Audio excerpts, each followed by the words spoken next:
Всем привет, ребята. Столкнулся с проблемой Aveo корпус Т300.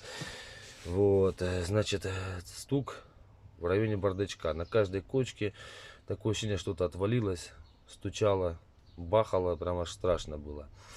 Значит, начитался на форумах, что кто что делает. Значит, у кого-то там капот крепления проверяют, кто-то там какие-то проводки там ищет, какие-то хреновины всякие. Не знаю лично как у вас, но у меня была проблема вот в чем. Значит, вот этот корпус, это, я так понял, вентилятор печки, кондиционера и так далее. Значит, вот. Проверяется вот так вот. Стучал здесь по низу. Стук был просто неимовернейший.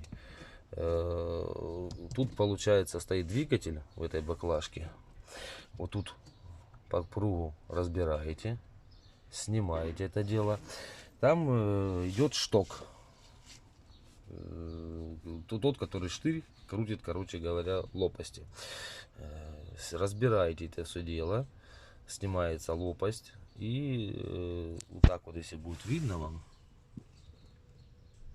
я просверлил дырочку. Вот, пришлось долбить по корпусу самого, значит, двигателя, чтобы его выбить немного оттуда, потому что там резиночка вставлена, он плотно сидит.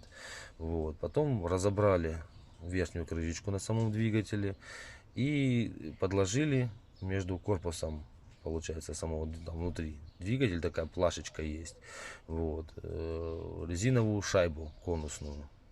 И все это дело закрутили обратно, чтобы сам этот штырек сильно не нырял вниз. Вот.